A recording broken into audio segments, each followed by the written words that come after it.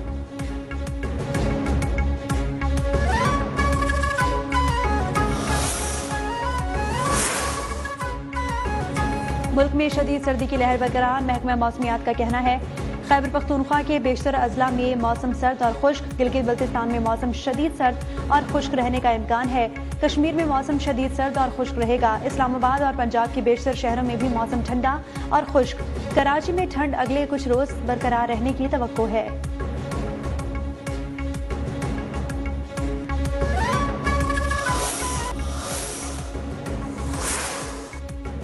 اور پشاور چڑیا گھر میں 2 ننھے بنگال ٹائیگرز کی آمد، انتظامیہ کے مطابق ننھے ٹائیگرز مکمل صحت یاب ہیں، نمائش کے لیے پیش کر دیے گئے ننھے بچوں نے سیاحوں کی توجہ حاصل کر لی۔